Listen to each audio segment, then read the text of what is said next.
ہم وہی کہیں گے جو ہمارا دین ہم کو بتاتا ہے. عمل کرو تو تمہارا بھلا ہے، نہیں کوئی عمل کرے تو نقصان ہمارا نہیں ہے، اسی کا نقصان ہے. بسم اللہ الرحمن الرحیم. نحمده ونصلي على رسوله الكريم، اما بعد فاعوذ باللہ من الشیطان الرجیم. بسم اللہ الرحمن الرحیم. ان اللہ وملائکته یصلون علی النبی یا ایہا الذین آمنوا صلوا علیہ وسلموا تسلیما. اللہم صل علی سیدنا ومولانا محمد وبارک وسلم صلاۃ و سلاما علیک یا رسول اللہ صلی اللہ تعالی علیہ وسلم. السلام علیکم ورحمۃ اللہ وبرکاتہ. سیرت مصطفیٰ صلی اللہ تعالی علیہ وسلم کے درس میں اس سے پہلے کچھ باتیں آپ کو بتائی گئی تھی. میرے آقا علیہ الصلوۃ والسلام مدینہ تشریف لے کر کے آئے. شہر مدینہ کے اندر آنے کے بعد پہلے سال جو ہجرت کا پہلا سال کہلاتا ہے، سن 1 ہجری، کوئی جنگی معاملات پیش نہیں آئے. سن 2 ہجری کے اندر اسلام کی پہلی جنگ، جس کو بدر کہتے ہیں، جنگ بدر، یہ پیش آیا. اب ہجرت کا جو تیسرا سال ہے، ہجرت کے تیسرے سال اور بھی بہت سارے واقعات پیش آئے، لیکن جو تیسرا سال تھا میرے آقا علیہ السلام کے ہجرت کرنے کا، اس سال سب سے بڑا معاملہ جو پیش آیا تھا وہ جنگ احد کا تھا. یہ اسلام کی دوسری سب سے بڑی جنگ ہے، جنگ احد. آج میں صرف جنگ احد کا سبب کیا ہے، اس کی وجہ کیا ہے، یہ صرف آپ کے سامنے رکھوں گا بس، کیونکہ پوری داستان ایک دن میں نہیں رکھ سکتے ہیں جنگ احد کی. احد جو ہے ایک پہاڑ کا نام ہے. احد مدینہ منورہ شریف سے تقریباً 3 میل دور ہے. اب آج تو جاتے ہیں لوگ، حاضری دیتے ہیں، سب پتہ ہے. 3 میل دور ہے سرکار مدینہ علیہ الصلوۃ والسلام کے شہر طیبہ مدینہ شریف سے. اب یہ جنگ جو ہے یہیں پیش آئی اور یہ معاملہ یہیں پر ہوا. اس وجہ سے اس لڑائی کا نام ہی جو ہے غزوہ احد یا جنگ احد. غزوہ اس وجہ سے کہتے ہیں کہ اس میں رسول پاک علیہ الصلوۃ والسلام بنفس نفیس شامل تھے. اور قرآن مقدس میں بھی مختلف آیتوں میں اس جنگ کے واقعات کا اللہ تبارک و تعالیٰ نے تذکرہ فرمایا ہے. اب جنگ احد کی وجہ کیا ہوئی اور یہ جنگ کیوں ہوئی، یہ آپ سن لیں اس کو مختصر. ہجرت کے دوسرے سال آپ تمامی حضرات سن چکے کہ اسلام کی سب سے پہلی اور بڑی جنگ، جنگ بدر، اس کا معاملہ پیش آیا. اس جنگ میں 70 کافر مارے گئے اور 70 کافر قیدی بنائے گئے. ایک بڑی تعداد ہوئی. اور یہ جو کافر مارے گئے یہ کوئی معمولی نہیں تھے، یہ مکہ کے بڑے بڑے سردار مارے گئے تھے. یعنی جنگ بدر میں ایسے مارے گئے کہ مکہ والے جتنے کافر تھے سارے کے سارے یتیم ہو گئے ہو. اب ان کا کوئی بڑا رہ نہیں گیا. اس بنا پر جو ہے مکہ کا ایک گھر جو ہے ماتم کدہ بنا ہوا تھا بدر کے بعد. اب دوسرے سال بدر پیش آیا، تیسرے سال احد کی جنگ ہوئی ہے. مکہ کے اندر کافروں کا ایک گھر جو ہے ماتم کدہ بنا ہوا تھا، اور یہاں تک کہ حال تھا کہ قریش کا بچہ انتقام کی آگ میں بڑک رہا تھا کہ مسلمانوں سے انتقام لینا ہے، بدلہ لینا ہے. ان کی زبان پہ نعرہ بن گیا تھا کہ مسلمانوں سے ہمیں بدلہ لینا ہے کیسے بھی کر کے. اور یہ عرب والوں کا طر امتیاز بھی تھا کہ وہ اپنے مقتول کا یعنی جو ان کے گھر والوں کو قتل کر دیتا تھا وہ اس کے خون کا بدلہ لینے کو اتنا بڑا فرض سمجھتے تھے کہ اگر انہوں نے وہ فرض ادا نہیں کیا تو اس زمین پہ رہنا ان کے لیے باعث شرم ہے. وہ کہ اگر ان کے رشتہ داروں کو کسی نے مار دیا تو اگر اس کے خون کا بدلہ نہ لے لیں تو اس وقت تک کہ وہ اپنے لیے شرم محسوس کرتے تھے زمین پر رہنے کو. اور یہ ان لوگوں کا حال تھا. چنانچہ جنگ بدر کے مقتولوں کے ماتم سے جب ان کو فرصت ملی کافروں کو تو انہوں نے یہ ارادہ کیا کہ جتنی جلدی ہو سکے مسلمانوں سے اپنے مقتولوں کا یعنی جن لوگوں کو مسلمانوں نے مارا ہے ان کا بدلہ ہم کو لینا ہے. ان لوگوں نے یہ ارادہ کر لیا. چنانچہ ابو جہل کا بیٹا اکرمہ بعد میں یہ ایمان لے کر کے آئے. اب یہ حضرت اکرمہ صحابی رسول ہیں, اس وقت ایمان نہیں لائے تھے. ٹھیک ہے. ابو جہل کا بیٹا اکرمہ اور امیہ کا بیٹا. اب ابو جہل بھی جنگ میں مارا گیا بدر میں, امیہ بھی مارا گیا. تو ابو جہل کا بیٹا اکرمہ اور امیہ کا لڑکا صفوان اور دوسرے جتنے کفار قریش تھے جن کے باپ بھائی بیٹے جنگ بدر میں مارے گئے تھے سب کے سب ابو سفیان کے پاس گئے. مکہ والوں کے پاس سوائے ابو سفیان کے کوئی اور نہیں رہ گیا تھا سوائے ابو سفیان کے.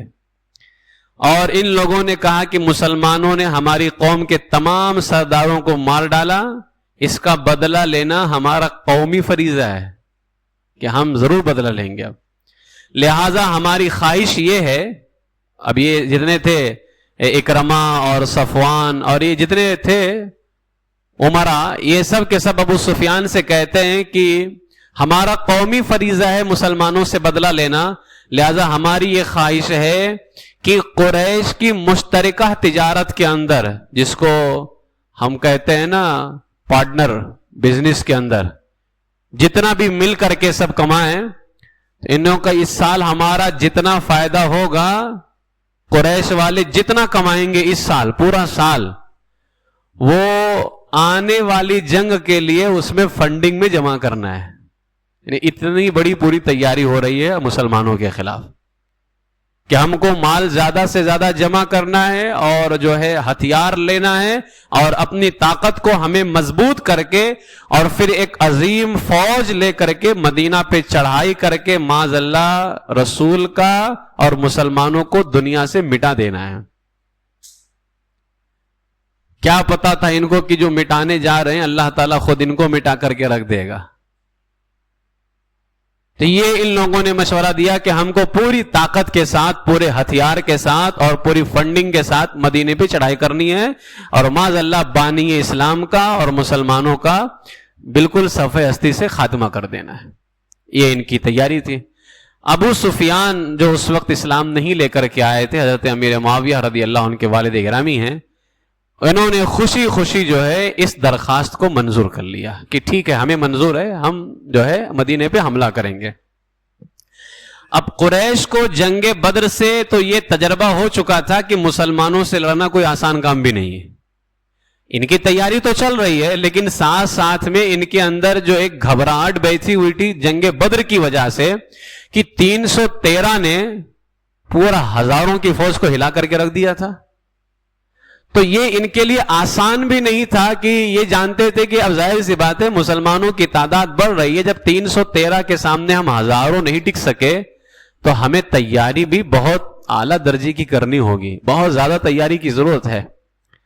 تو ان لوگوں نے سب دیکھ بھی چکا تھا اور باقاعدہ روایتوں میں آیا کہ یہ کہتے بھی تھے آپس میں کہ آندھیوں اور طوفانوں کا مقابلہ, سمندر کی موجوں سے ٹکرانا, پہاڑوں سے ٹکر لینا آسان ہے, مگر محمد الرسول اللہ کے غلاموں سے جنگ کرنا بڑا مشکل کام ہے.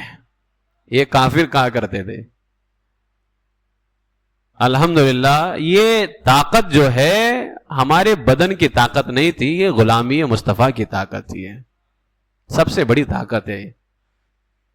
اس لیے ان لوگوں نے کیا کیا، انہوں نے اپنی جنگی طاقت کے اندر بہت زیادہ اضافہ کرنا، جتنا زیادہ ہو سکے جنگ کی طاقت کو بڑھاؤ، یہ ان کا سب سے بڑا مشن تھا اس سال۔ چنانچہ ان لوگوں نے ہتھیاروں کی تیاری کی، جنگ کے سامان کی خریداری میں پانی کی طرح ان لوگوں نے روپیہ بہایا، پانی کی طرح خوب خرچ کیا، پورے عرب کو جنگ کے لیے ان لوگوں نے ابھارا، پورا عرب، صرف قریش نہیں، عرب میں جتنے قبیلے تھے سب کو ان لوگوں نے، یہاں تک کہ شاعری کے اندر جو ہے اسی لیے کہا گیا ہے نا کہ الشعر کالسحر، شعر جو ہوتے ہیں جس کو غزل کہتے ہیں یہ جادو کی طرح ہے۔ اکثر ایسا ہوتا ہے نا کہ شاعری ہم کرتے ہیں تو سامنے والا ابھر جاتا ہے، وہ اسی لیے تو آج قوالوں پہ جو ہے خوب پیسے لٹائے تھے ہمارے لوگ، اور قوالی کرتا رہتا ہے، بجاتا رہتا ہے، اور لوگ ابھرتے رہتے ہیں۔ اب نعت خوانی تو بغیر میوزک کے پڑھی جاتی ہے تو کہاں لوگوں کو مزہ آتا ہے۔ تو اس وقت ان لوگوں نے یہ کام یہ بھی کیا کہ شاعروں کو ان لوگوں نے بلایا جو شاعری کرنے والے تھے۔ اب وہ کیا کرتے تھے، جو ان کے سردار بدر میں مارے گئے تھے ان کے قتل کو یاد دلاتے تھے، اور اپنی شاعری کے اندر یاد دلاتے تھے کیسے تمہارے سرداروں کو مسلمانوں نے مارا، ان کے قتل کو یاد دلا کر کے، اور پھر یہ یاد دلاتے تھے کہ تم کتنے جو ہے کمزور ہو چکے ہو، تم بدلہ لینے کی طاقت نہیں رکھتے۔ اب جب اس کی غیرت کو اس طرح سے للکارا جاتا تو وہ کافر بھڑک جاتا تھا، ان کے اندر اور ابھار پیدا ہوتا کہ ہاں ہم کو تو بدلہ لینا ہے۔ تو اس طرح سے ان لوگوں نے پوری سازش رچی اور پورا کام جو ہے ان لوگوں نے اپنا کیا۔ اس وقت کے دو بڑے شاعر تھے، عمرو جمحی اور مصافع، یہ دو اپنی شاعری کے اندر شہرۂ آفاق بڑے شاعر مانے جاتے تھے یہ سب۔ ان دونوں نے باقاعدہ دورہ کر کے، یہ جو دو شاعر تھے ان کو کفار مکہ نے خریدا، اور ان دونوں نے کیا کیا، پورے عرب کا دورہ کر کے عرب کے تمام قبیلوں کے اندر ایسا جوش پیدا کر دیا اپنی شاعری سے کہ بچہ بچہ کہتا تھا خون کا بدلہ خون۔ بڑے تو دور کی بات ہے جو میدان جنگ کے قابل تھے، جو ابھی گود میں رہتے تھے اور ابھی بالکل چھوٹی عمر کے تھے، ان کی زبانوں پہ یہ نعرہ آ گیا تھا کہ خون کا بدلہ خون۔ ایسا ان دو شاعروں نے پورے عرب کے کافر قبیلوں کو بھڑکایا، اور یہ مرنے پر تیار ہو گئے، جس کا نتیجہ یہ ہوا کہ سال کے اندر اندر ایک بہت بڑی فوج جمع ہو گئی کفار مکہ کے پاس، کافی بڑی فوج جمع ہو گئی۔ مردوں کے ساتھ ساتھ مالدار گھرانوں کی عورتیں بھی جو ہے فوج میں شامل ہو گئیں، جبکہ اکثر فوج وغیرہ میں عورتیں شامل نہیں ہوتی ہیں، لیکن یہ انتقام ایسا تھا ان لوگوں کا کہ اس میں عورتیں بھی شامل ہو گئیں۔ جن کے باپ، بھائی، بیٹے، شوہر جنگ بدر میں قتل ہوئے تھے، ان عورتوں نے تو یہاں تک کہ قسم کھا لی کہ ہم اپنے رشتہ داروں کے قاتلوں کا خون پی کر کے ہی دم لیں گے۔ اب ان عورتوں نے یہاں تک کہ قسم کھا لیا کہ جیسے کسی عورت کے باپ کو مارا گیا تھا بدر میں، تو اس عورت نے یہ قسم کھا لی کہ جب تک کہ ہمارے باپ کو جس نے مارا ہے ہم اس کو مار کر کے اس کا خون نہیں پئیں گے تب تک ہمیں سکون نہیں ملے گا۔ یہ ان عورتوں نے قسم کھا لی تھی۔ اب آج ہمارے یہاں قسم نہیں ہے، وہ جب قسم کھاتے تھے نا بھلے کافر تھے، وہ بڑے خطرناک تھے، وہ سب قسم کھاتے تھے۔ عرب والے، آج بھی عرب والے قسم وغیرہ کھانے کے معاملے میں اتنے مضبوط ہیں کہ وہ کچھ بھی ہو جائے قسم کھا لیں گے تو وہ کر کے رہیں گے۔ وہ پھر اس وقت کی تو بات ہی اور ہے۔ تو یہ عورتوں نے قسم کھا لیا کہ جنہوں نے ہمارے رشتہ داروں کو مارا ہے ہم ان کے خون کو پی کر کے ہی دم لیں گے۔ حضور علیہ السلام کے چچا جان اور ہم سب کے بھی چچا جان حضرت سیدنا امیر حمزہ رضی اللہ تعالیٰ، انہوں نے جنگ بدر میں ہند کے باپ عتبہ اور جبیر ابن مطعم کے چچا کو مارا تھا، اور بھی مارا تھا لیکن یہ بڑا آدمی تھا، سردار تھا عتبہ۔ یہ عتبہ کون تھا؟ یہ ہند کا باپ۔ یہ ہند کون؟ اب بعد میں ایمان لے کر کے آئیں حضرت ہندہ رضی اللہ عنہ، جو امیر معاویہ رضی اللہ عنہ کی امی جان ہے۔ تو اس حساب سے یہ اتبا کون لگے؟ امیر معاویہ کے نانا لگ گئے، ماں کے باپ ہوئے نا.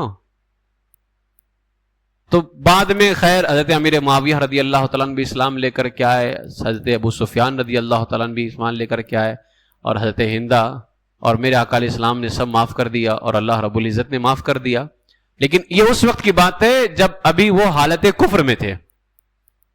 تو ہند کے جو باپ تھے، جو باپ تھا اتبا، اس کو حضرت امیر حمزہ نے بدر میں مارا تھا. حضرت امیر حمزہ رضی اللہ تعالیٰ نے بدر میں مارا تھا، اور جبیر ابن مطعم کے چچا کو مارا. اس بنیاد پر ہند نے کیا کیا؟ وحشی کو، یہ وحشی ان کو جو ہے، یہ جبیر ابن مطعم کا غلام تھا وحشی. اب وحشی جو ہے جبیر ابن مطعم کا غلام، اور حضرت امیر حمزہ نے کس کو مارا؟ ہند کے باپ کو مارا اور جبیر ابن مطعم کے چچا کو مارا. تو ہند کا باپ اور جبیر ابن مطعم کا چچا کو مارا حضرت امیر حمزہ رضی اللہ تعالیٰ نے. تو ہند نے وحشی کو، جو جبیر ابن مطعم کا غلام تھا، حضرت حمزہ رضی اللہ عنہ کے قتل پر آمادہ کیا ہند نے، کہ تم کو جو ہے احد کے اندر جو اب جنگ ہوگی اس کے اندر تم کو امیر حمزہ کو مارنا ہے، سیدنا امیر حمزہ رضی اللہ عنہ. اور یہ وعدہ کیا کہ اگر اس نے حضرت حمزہ کو قتل کر دیا، ہند نے وحشی سے یہ وعدہ لیا کہ اگر وحشی نے حضرت حمزہ رضی اللہ تعالیٰ عنہ کو قتل کر دیا تو وہ اس کارگزاری کے صلح کے اندر، کیونکہ یہ وحشی جو ہے جبیر ابن مطعم کا غلام تھا، تو ہند نے کہا کہ اگر تم امیر حمزہ کو مار دو گے، قتل کر دو گے، تو ہم تمہاری غلامی آزاد کروا دیں گے. اب اس وقت جو ہے غلامی سے آزادی حاصل کرنا یہ بہت بڑی بات تھی، یہ کہ کوئی غلامی سے آزاد ہو جائے. اتنا بڑا انعام مل رہا تھا، تو وحشی نے وعدہ کر لیا، اور پھر میدان احد کے اندر وحشی نے جو حضرت امیر حمزہ رضی اللہ تعالیٰ عنہ پر حملہ کیا، وہ نیزے کے اندر جو ہے زہر بجھا کر کے، نیزے کے اندر زہر بجھا کر کے وحشی نے حضرت امیر حمزہ رضی اللہ تعالیٰ عنہ پر حملہ کیا.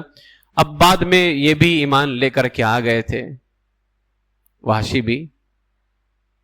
اب یہ جنگ احد پیش آنے کی وجہ ہوئی. اب ان لوگوں نے پھر مدینہ شریف پر چڑھائی کی، انشاءاللہ تعالی وہ آنے والے درس میں پیش کیا جائے گا.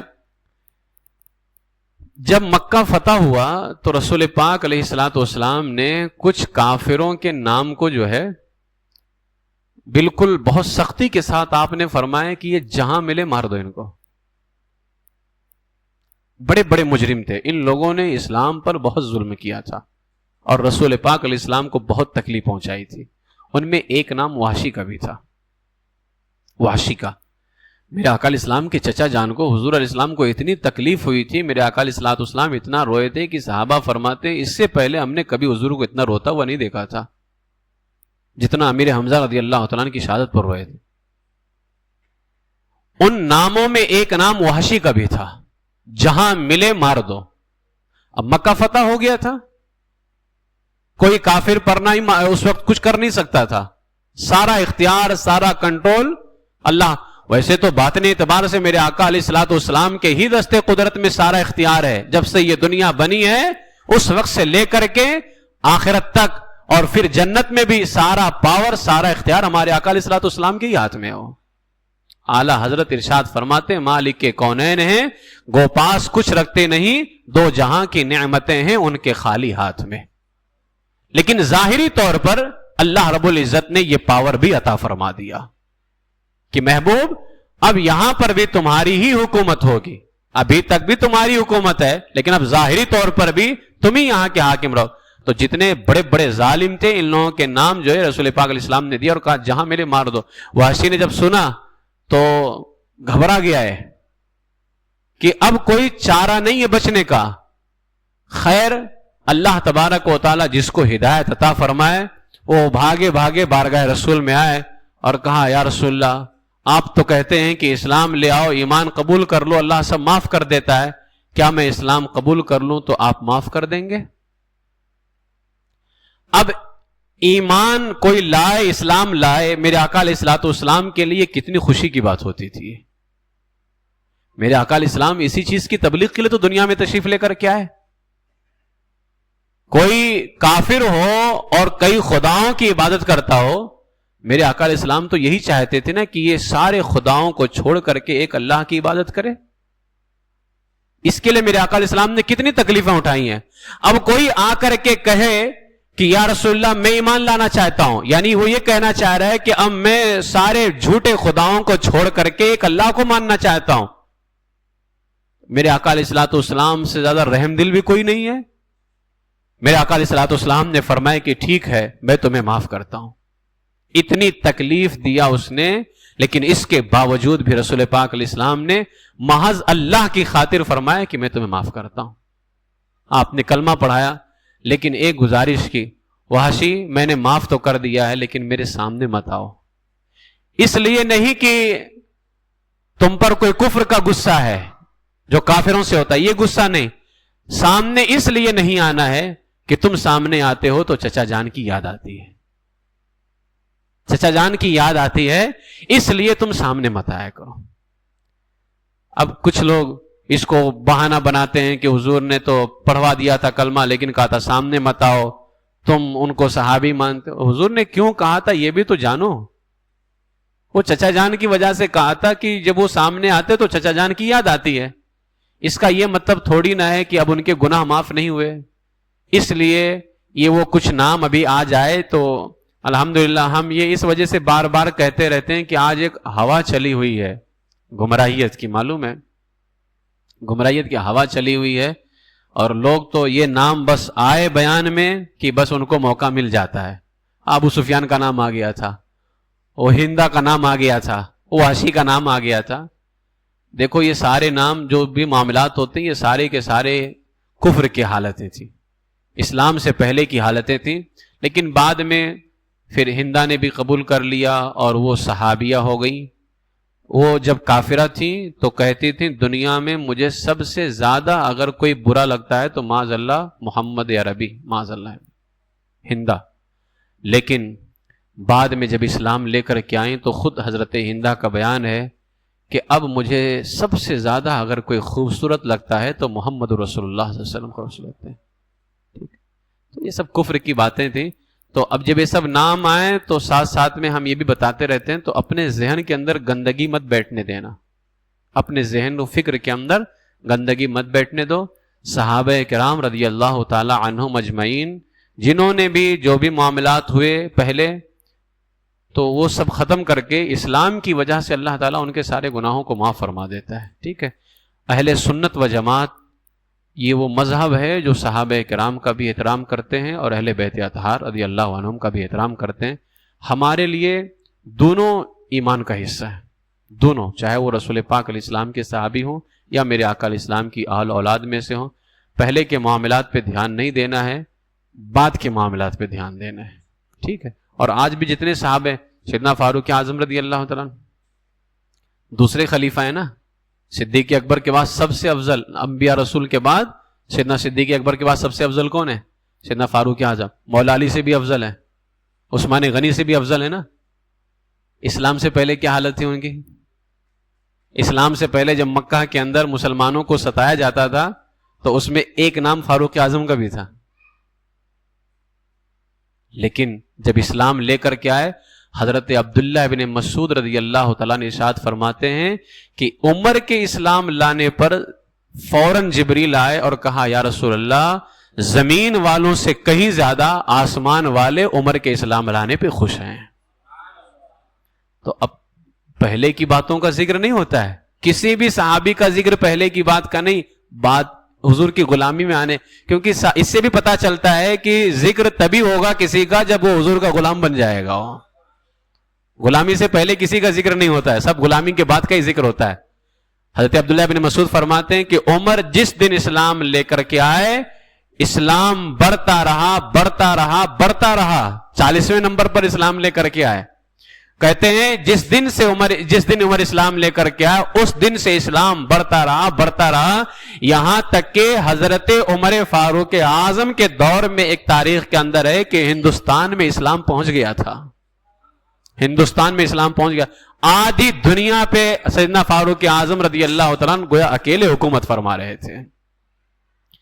حضرت عبداللہ ابن مسعود فرماتے ہیں جس دن اسلام لے کر کے آئے اسلام بڑھتا رہا بڑھتا رہا بڑھتا رہا، آدھی دنیا تک کے چلا گیا فاروق اعظم کے زمانے کے اندر، اور جس دن ان کا انتقال ہوا ہے، جس دن ان کی شہادت ہوئی ہے، اسلام گھٹتا رہا۔ آج حالت آپ دیکھ لیں کیا ہے، ہمارے سامنے کیا حالت ہے۔ مسلمان کہلانے والے تو بہت زیادہ مل جائیں گے، لیکن صحابہ جیسا عقیدہ رکھنے والے بہت کم ملیں گے۔ اہل سنت کا ہے بیڑا پار، اصحاب حضور نجم ہیں اور ناؤ ہے اطرت رسول اللہ کی۔ اپنے ذہن کو، اپنے فکر کو گندا ہرگز نہ کرنا، نہ صحابہ کے بغض سے گندا کرو، نہ اہل بیت کے بغض سے گندا کرو، دونوں کی محبت سے اپنی فکر کو بھی پاکیزہ رکھو، اپنی سوچ کو بھی پاکیزہ رکھو۔ اللہ تبارک و تعالی ہمیں صحابہ اکرام رضی اللہ تعالیٰ عنہم اور اہل بیت اطہار رضی اللہ تعالیٰ عنہم سے اللہ تعالیٰ سچی پکی محبت عطا فرمائے، ان کے نقش قدم پر اللہ تعالیٰ ہم سب کو چلنے کی توفیق عطا فرمائے، ایمان پر زندہ رکھے اور ایمان ہی پر خاتمہ